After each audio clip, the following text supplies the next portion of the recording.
నమస్తే, welcome to inside story. తెలంగాణలో మంత్రివర్గ విస్తరణ మరింత ఆలస్యం కానుందా? నూతన పీసీసీ చీఫ్ నియామకం సంగతి కూడా అంతేనా అంటే అవుననే సమాధానం వినిపిస్తోంది. ఇటీవలే సీఎం రేవంత్ రెడ్డి ఢిల్లీ వెళ్లి రావడంతో కొంతమేర ఆశలు చిగురించినా ఆయన మళ్లీ విదేశీ పర్యటనకు వెళ్లడంతో ఇప్పుడప్పుడే విస్తరణ, నూతన పీసీసీ చీఫ్ నియామకం ఉండదన్న వాదన వినిపిస్తోంది. అసలు ఎందుకు ఈ పరిస్థితి? హైకమాండ్ ఆలోచన ఏంటి?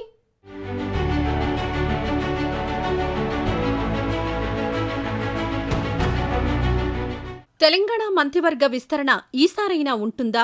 నూతన పీసీసీ చీఫ్ ఎవరు? ఈ రెండు అంశాలే గత కొన్నాళ్లుగా రాష్ట్రంలో హాట్ టాపిక్గా మారాయి. రాష్ట్ర ముఖ్యమంత్రి రేవంత్ రెడ్డి ఇవే విషయాలపై పలుమార్లు హస్తిన వెళ్లి హైకమాండ్ పెద్దలతో విస్తృతంగా చర్చించారు.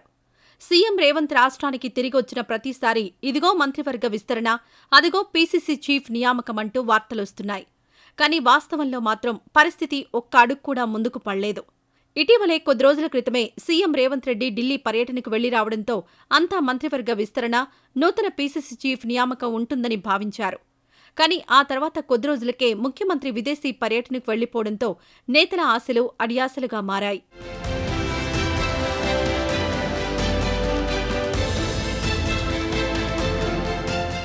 వాస్తవానికి కాంగ్రెస్ ఎమ్మెల్యేలు ప్రధానంగా ఆశలు పెట్టుకున్న అంశం మంత్రివర్గ విస్తరణ. గతేడాది తెలంగాణలో కాంగ్రెస్ పార్టీ అధికారంలోకి రావడంతో ముఖ్యమంత్రిగా రేవంత్ రెడ్డి బాధ్యతలు చేపట్టారు. మరో 11 మంది మంత్రులుగా ప్రమాణ స్వీకారం చేశారు. రాష్ట్రంలో ఉన్న మొత్తం 119 అసెంబ్లీ నియోజకవర్గాల ప్రకారం చూస్తే 18 మందిని మంత్రివర్గంలోకి తీసుకోవచ్చు. అంటే సీఎంతో పాటు 18 మంది అమాత్యులు ఉండవచ్చు. ప్రస్తుతం 12 మంది ఉండడంతో మరో 6 ఖాళీలను భర్తీ చేయాల్సి ఉంటుంది. దీంతో విస్తరణలో ఎవరికి చోటు దక్కుతుందన్న దానిపై జోరుగా చర్చ జరుగుతోంది. జిల్లాలు, సామాజిక వర్గ సమీకరణాలు, అసెంబ్లీ ఎన్నికల వేళ ఇచ్చిన హామీల ప్రకారం వీటిని భర్తీ చేయనున్నారు.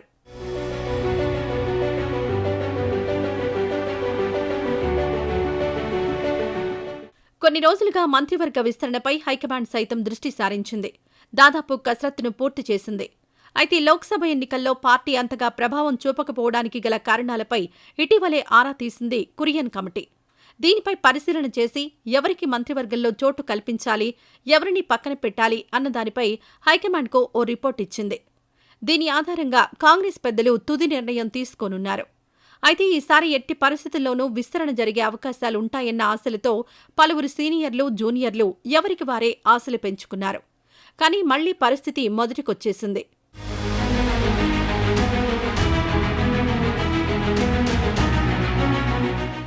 నిజానికి ఎన్నికల ప్రచారం సందర్భంగా ముదిరాజులకు మంత్రి పదవి ఇస్తామని స్వయంగా సీఎం రేవంత్ రెడ్డి బహిరంగంగా ప్రకటించారు. ఈ కోటాలో మక్తల్ ఎమ్మెల్యే వాకాటి శ్రీహరికి అమాత్య యోగం ఖాయమన్న మాట వినిపిస్తోంది. ఎమ్మెల్సీ బల్మూరి వెంకట్ పేరుపైన ప్రచారం సాగుతోంది. అసెంబ్లీ, పార్లమెంట్ ఎన్నికల ప్రచారంలోనే కాదు, అంతకుముందు కూడా పార్టీని బలంగా ప్రజల్లోకి తీసుకువెళ్లారు బల్మూరి వెంకట్. పైగా అధిష్టానంతో పాటు సీఎం రేవంత్ రెడ్డి దగ్గర ఈయనకు మంచి పేరే ఉంది.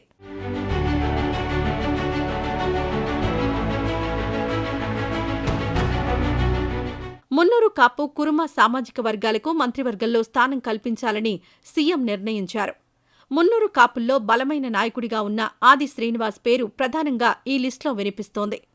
కురుమ సామాజిక వర్గం నుంచి బీర్ల ఐలయ్యకు పదవి ఖాయమన్న ప్రచారం సాగుతోంది. ఎస్టీ సామాజిక వర్గానికి ఒక పదవి ఖాయమని చెబుతున్నారు. ఆ కోటాలో చూస్తే దేవరకొండ ఎమ్మెల్యే భాను నాయక్, లేదంటే ఉమ్మడి ఖమ్మం, వరంగల్ జిల్లాల్లో ఒకరికి ఇవ్వొచ్చన్న ప్రచారం జరుగుతోంది. ఉమ్మడి ఆదిలాబాద్, నిజామాబాద్ జిల్లాలకు మంత్రివర్గంలో ప్రాతినిధ్యం లేదు. ఆదిలాబాద్ జిల్లా నుంచి వెడ్మ బొజ్జకు అమాత్య యోగం దక్కవచ్చని చెబుతున్నారు. ఉమ్మడి నిజామాబాద్ విషయానికొస్తే మైనారిటీ కోటాలో షబ్బీర్ అలీ పేరుపైన ప్రచారం సాగుతోంది. బోధని ఎమ్మెల్యే సుదర్శన్ రెడ్డికి అవకాశం దక్కవచ్చని అంటున్నారు. ఉమ్మడి హైదరాబాద్, రంగారెడ్డి జిల్లాల్లోనూ పలువురు ఆశావహులు ఉన్నారు.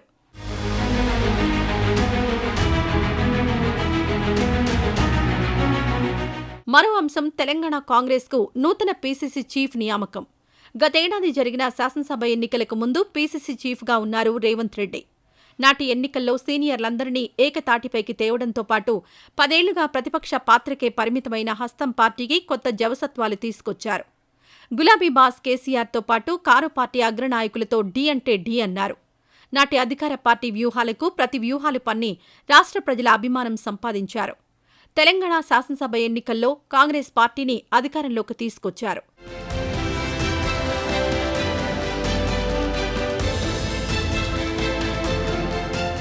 రాష్ట్రంలో కాంగ్రెస్ పార్టీ గెలిచి అధికారంలోకి రావడంతో కాంగ్రెస్ హైకమాండ్ మరో మాట లేకుండా రేవంత్ రెడ్డిని సీఎంగా ఎంపిక చేసింది.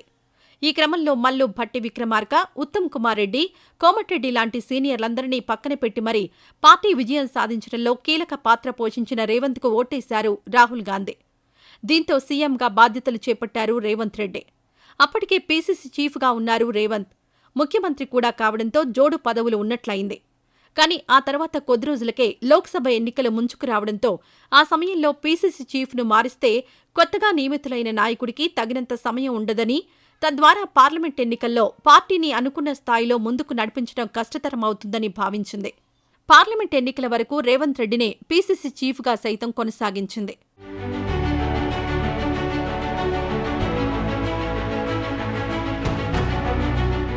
ఇంతవరకు బాగానే ఉన్న జోడు పదవుల్లో కొనసాగడం కారణంగా సీఎం రేవంత్ రెడ్డి ఇటు ప్రభుత్వ కార్యకలాపాలను, అటు పార్టీ కార్యక్రమాలను సమన్వయం చేస్తూ ముందుకు వెళ్లడంలో తీవ్ర ఒత్తిడి ఎదుర్కొంటున్న పరిస్థితులు కనిపిస్తున్నాయని ఆయన సహచరులే చెబుతున్నారు.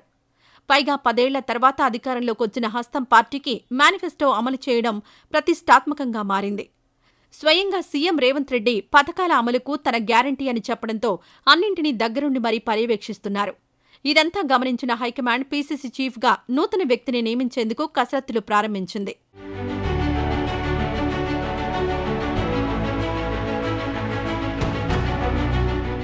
ఈ క్రమంలోనే ఇప్పటికే సీఎం రేవంత్ రెడ్డి పలుమార్లు ఢిల్లీ వెళ్లారు. హస్తిన పెద్దలతో సమావేశమయ్యారు. అయినా నూతన పీసీసీ ఎంపిక వ్యవహారం ఓ కొలిక్కి రాలేదు. 10 ఏళ్ల విరామం తర్వాత పార్టీ అధికారంలోకి రావడంతో సహజంగానే నేతల మధ్య పెద్ద ఎత్తున పోటీ నెలకొంది. కొందరు రాష్ట్ర స్థాయిలో పావులు కదుపుతుంటే మరికొందరు ఢిల్లీలో లాబియింగ్ చేస్తున్నారు. ఇలాంటి వేళ ఇటీవలే హస్తిన పర్యటనకు సీఎం రేవంత్ వెళ్లడంతో ఈసారి ఎట్టి పరిస్థితుల్లోనూ తెలంగాణకు కొత్త పీసీసీ చీఫ్ వస్తారని ప్రచారం సాగింది. కానీ ముఖ్యమంత్రి పర్యటన ముగిసి 2 వారాలు దాటుతున్నా అలాంటి ఛాయలేవీ కనిపించలేదు.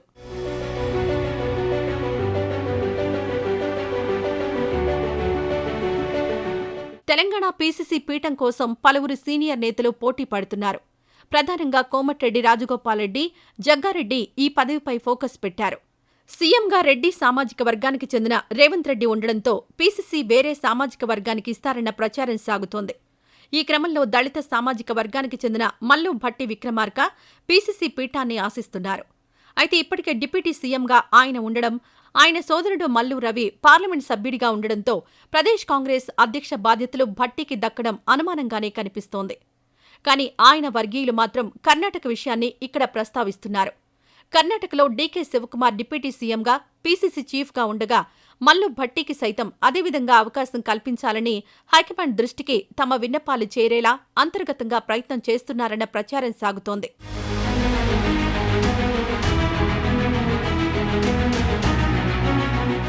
కేవలం వీళ్లే కాదు, నాగర్ కర్నూల్ ఎంపీ టికెట్ ఆశించి భంగపడిన సంపత్ కూడా పీసీసీ కోసం ప్రయత్నాలు చేస్తున్నారు. చిన్న వయసులోనే ఏఐసీసీలో పనిచేసిన అనుభవం ఉండడం, కాంగ్రెస్ పార్టీకి చెందిన అగ్రనేతలతో సత్సంబంధాలు ఆయనకు ప్లస్ పాయింట్గా మారాయి. సామాజిక వర్గం పరంగా చూసినా సంపత్కు సానుకూల వాతావరణం కనిపిస్తోందన్న ప్రచారం సాగుతోంది. బీసీ సామాజిక వర్గం నుంచి మధు యాష్కి గౌడ్, మహేష్ కుమార్ గౌడ్, అంజన్ కుమార్ యాదవ్ పేర్లు సైతం పీసీసీ చీఫ్ రేసులో గట్టిగా వినిపిస్తున్నాయి.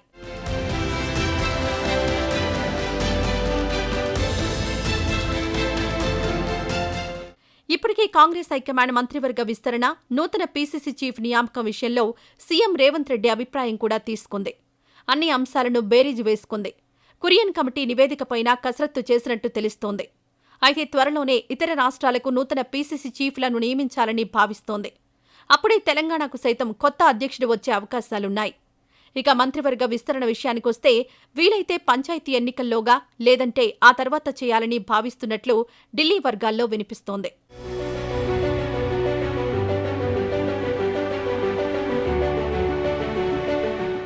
ప్రస్తుతానికి సీఎం రేవంత్ రెడ్డి విదేశీ పర్యటనలో ఉండడంతో ఇప్పుడప్పుడే మంత్రివర్గ విస్తరణ, నూతన పీసీసీ చీఫ్ నియామకం ఉండదన్న వాదన బలంగా వినిపిస్తోంది. అదే సమయంలో ఎప్పుడు ఉంటుందోనన్న ఉత్కంఠ కాంగ్రెస్ నేతల్లో నెలకొంది.